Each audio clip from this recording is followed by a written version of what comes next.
É isso aí, galera, beleza? A partir de agora, você está no seu canal do YouTube, no meu canal do YouTube. Professor Antônio em busca da história. Inscreva-se, participe. Você faz a história, eu apenas conto a história. Como prometido, depois do conteúdo de história do 7º ano, estaria reformulando algumas questões para auxiliar você na sua avaliação. Ora eu vou reformular a questão com a resposta já, ora eu só vou fazer o comentário, beleza? Qualquer coisa que eu falar aqui e não tiver na sua avaliação, eu pago o almoço para a turma toda, mas deixa que eu escolho o restaurante onde vai entregar as marmitas, beleza? Então vamos lá, já vou começar. O nosso assunto foi sistema colonial, exploração econômica, dominação política e relações culturais. Já vou para o primeiro texto. O relacionamento inicial entre portugueses e nativos americanos foi marcado pela prática do escambo para possibilitar a extração de madeira tintorial denominado pau-brasil. O Brasil extraído pelos indígenas e enviado para a Europa a partir das fronteiras entrepostos comerciais. Possui um alto valor, tornando a balança comercial portuguesa favorável, de acordo com os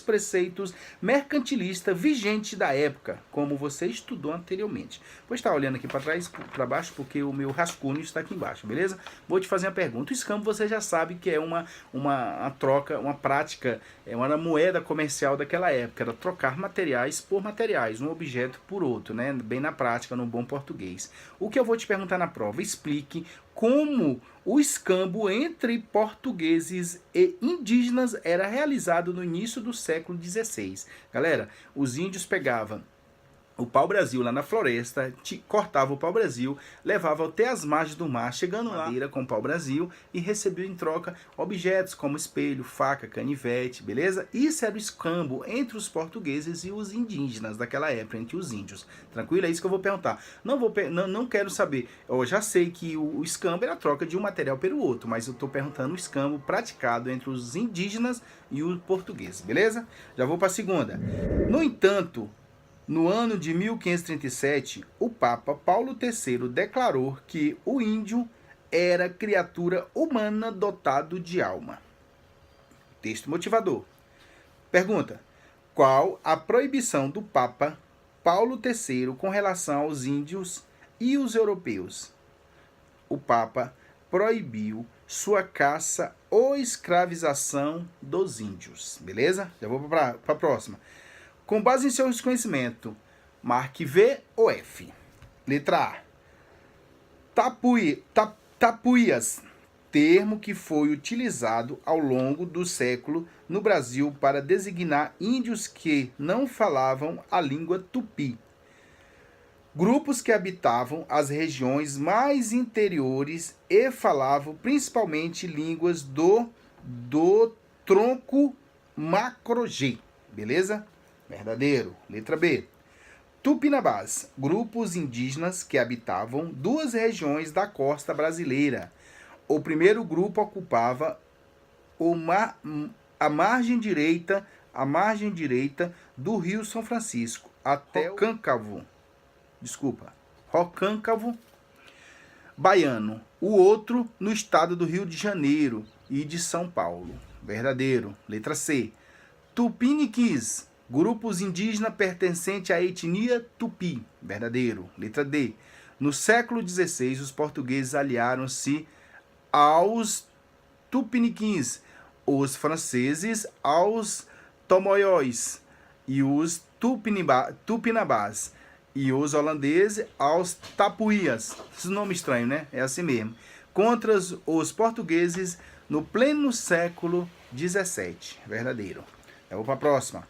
Quando os portugueses tentaram se apoderar das terras americanas, escravizar a mão de obra nativa, pois precisavam de grande número de trabalhadores fixos em um território e impor a sua cultura, teve início um processo de resistência contra o colonizador europeu. Os grupos indígenas deste início da dominação portuguesa tentaram resistir tanto pela fuga como pelos recursos às armas. Tranquilo? Já vou para a pergunta. Como os portugueses compreendiam e chamavam essa resistência dos índios por parte dos índios? Como é que eles chamavam essa resistência? Pessoal, os europeus chamavam de guerra justa. Tranquilo? Vamos lá, já vou direto para a pergunta. Mais uma. Qual foi o nome dado às manifestações de resistência por parte dos portugueses aos índios? Santidade. Beleza? Já vou para a próxima, já estou acabando.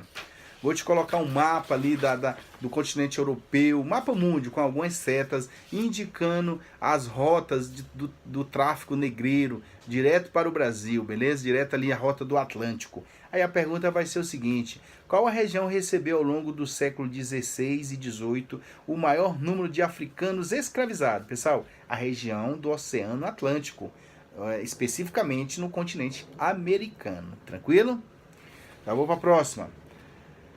Vou te colocar um texto, o tráfico de viventes. Não vou ler o texto que é um pouco grande, mas vou direto para a pergunta. Quem eram os responsáveis pelo apresentamento de africanos para a realização do tráfico? Galera, quem era pessoas pertencentes aos reinos africanos aliados aos portugueses. Eram as próprias tribos. Essa escravidão era feita pelos próprios africanos.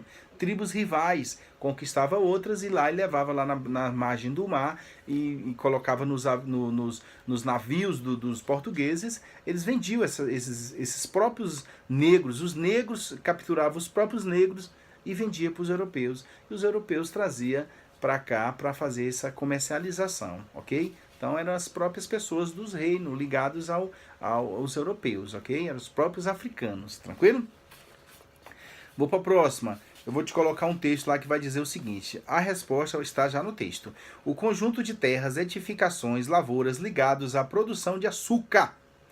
Os altos custos para sua instalação exigiu a plantação de grandes quantidades de cana, o que fortaleceu a tendência de uma atividade, desenvolveu-se em grandes propriedades. Os pesados investimentos foram realizados em parceria entre portugueses e holandeses, o que resultaria em um conflito posteriormente. O texto refere-se, pessoal, estou falando de um engenho, beleza? Um engenho local de produção de açúcar, beleza? Vamos para a próxima. Em 1740, como o governador colonial português definiu os quilombos? Como é que ele definiu um quilombo? O que era um quilombo para ele? Para o governador, um quilombo, o governador português daquela época, um quilombo era todo núcleo reunido com mais de 5 escravos fugidos. Isso para ele já era um quilombo, tendo edificação ou não. Se tiver 5 escravos lá no meio do mato, para ele já era fugido, já era um quilombo, beleza? Já era passível a punição. Para a última questão, a 10ª questão. Qual era o nome da habitação dos escravos? Vou fazer só um comentário aqui, beleza? Pessoal, em uma fazenda tinha a Casa Grande, onde morava o senhor. Atrás da Casa Grande tinha uma capela, beleza? Em frente à Casa Grande ficaria o engenho e ao lado da Casa Grande ficaria a senzala. Que a senzala é onde ficavam os escravos, beleza? Tranquilo? Beleza? Espero ter ajudado. Assiste o vídeo, copie e faça a sua prova, beleza? Inscreva-se, participe. Você faz a história. Eu apenas conto a história. Professor Antônio em busca da história.